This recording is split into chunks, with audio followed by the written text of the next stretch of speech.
Labākais draugs Imants, kas esmu, tātad labākais draugs, ko es tiešām ļoti pateicīgs Kasparam. Vēl es nodarbojos ar uzņēmēju darbību un tur pašvaldībā darbojos, esmu kaislīgs sportists un tā tālāk. Bet man ir viena kopīga lieta ar tiem, kas ir jau tā kā sev dzīvē piedzīvojuši kaut kādas vilšanās vai šķiršanās. Es faktiski esmu bijis precējies 2 reizes. Vienreiz tā pa īstu, un diemžēl man jāsaka, es esmu šķīries. Pēc tam man vēl bija ilgas attiecības, un tas sausais atlikums ir tāds, ka es esmu pamatīgi iztērējis savu dzīves laiku. Es esmu daudz zaudējis. Es esmu sagrāvis abām tām meitenēm ļoti daudz arī no viņu dzīvēm, lai gan tas ir tas interesantākais. Uzsākot abas šīs attiecības, es no visas sirds ticēju, ka es viņas ļoti, ļoti mīlu. Un mani tie nodomi tā tiešām skatoties bija vissvētākie. Es nebiju ne kristietis, nekas toreiz, un es vienkārši teicu, es tev mīlu, būsim visi jau līdz mūža beigām pie altāra, mums arī savālā, es neko nezināju, mums viss bija tā formalitāte.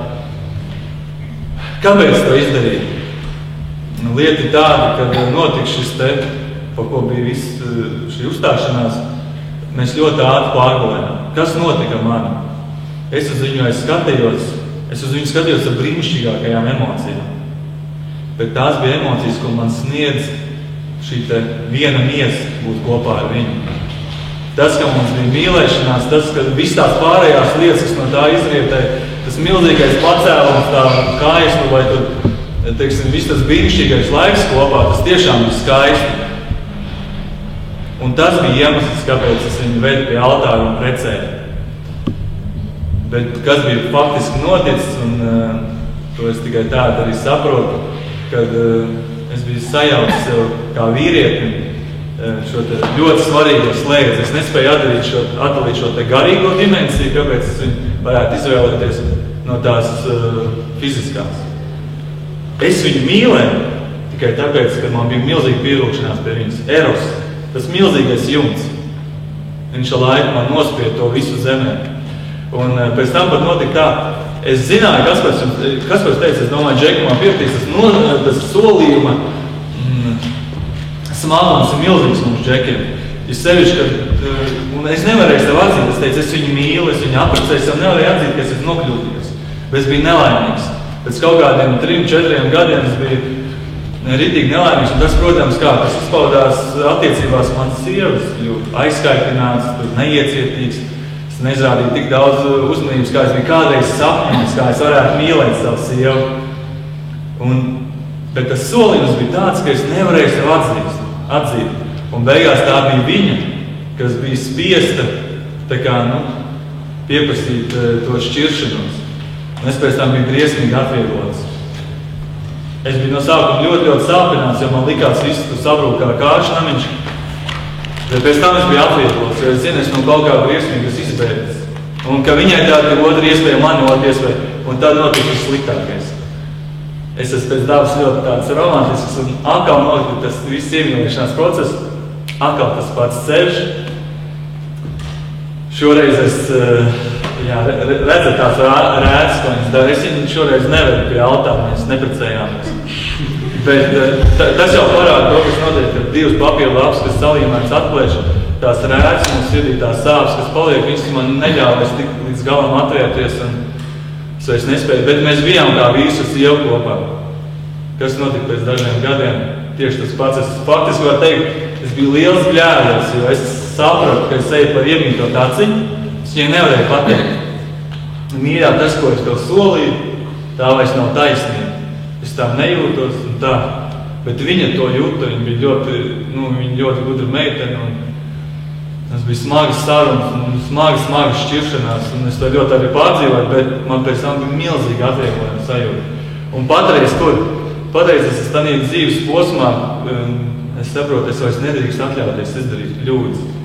Kaspars stāstīja ap Dieva lēņi, teica tā, iedomājieties, viņiem ir kopīga bilde, viņi abi divi ir piedzimuši Valdonē. Un ir bilde, kur Kaspars ir kā svētdienas skolas skolotājs, tas stāv liels onkulis. Lās tad māca blonda meitenī, tā ir Leida, kur viņa tā kā viņa skolnieks. Un tad pēc idejas, ja viņi būtu palikuši uzticīgi šim te principam, ja viņi būtu rūpējušies par to, lai būtu laimīgi savā dzīvē, un nebūtu katrs izdarījuši tās kļūdas savā, tad viņi būtu apprecējušies nevis pirms 2 gadiem, bet viņi būtu apprecējušies pirms 10 gadiem. Un jau 10 gadus viņi būtu laimīgi, un mazā meitiņa Jasmina, viņa tāda jau skaitīt skolām, tur būtu mans brālīši un tā tālāk. Un pats galvenais, viņam nebūtu bijis jau tas smagais, tas piedošanas process, kas ko stāstīja, kā viņš tur tirdīja Leidu, un ka tikai Dievs viņam palīdzēja piedot visu tās lietas, ko viņš kā tīri kā vīrietis nevarēja piedot. Jūs nezināt, kas Džekam, cik smagi tā, es atceros pēc savas pieredzes zināt, ka man bija sievas, kad iemīlējies man otrā meitenē, mums ir, teiksim, mēs mīlējamies, un viņi kaut ko tu dara, un man iešaujās tīri tā atmiņā. Tas, ko es esmu darījis, tā ir briesmīga sajūta, ka negribot es salīdzinu. Tas ir tā ir tāda darbs, karot mēdz mucā, ko es negribu novēlēt. Un iztēloties, ir daudz tā bijuši.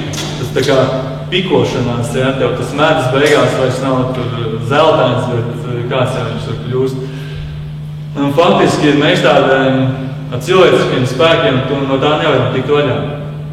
Es 2 gadus esmu kristietis un tikai pateicoties Dieva spēkam, Jēzus Kristus dziedināšanai, es varu no tāda būt garā, ticis vaļā, un es esmu pārliecināts, ka tā kā es satikšu savu īstu meiteni, tad man vairs nebūs tie kļūki un nebūs daudz cits lietas, ko es darīju. Bet es to nebūtu varējis izdarīt pats ar savu stingro mugurkaulu, savu gribu. Zin kā man citreiz es tāds vispār es baigais bīdītājs, ka man liekas, ka es visu varu izdarīt, visu sakombinēt, visu lietas nokārtot, tur griežās visu un tā tālāk. Bet ir lietas, ko es nevaru. Es nevaru atcelt savu pagātni un to, kas man ir sirdī. Tās rētas un brūces, tas nav cilvēkam iespējams. Bet kā ir rakstīts Bībelē, kas nav iespējams cilvēkam, tas ir iespējams Dievam. Tā kā paldies Dievam par to, un es jūs gribēju visus aicināt. Ja jūs neesat tādas kļūdas, kā es izdarījis, un es esmu vecāks par jums, nezodiet sev šos nākamos dzīves gadus ar nepareizām attiecībām, nebojājiet tai meitenei vai puisim dzīvi. Sagaidiet un vienkārši esiet laimīgi. Kāpēc būt laimīgiem pēc tam, pēc 10 gadiem un nezinu, vai tu vispār būs? Esiet laimīgi jau šodien. Tā kā lai Dievs svētī par jums. Mīļais, mīļākais saulēs.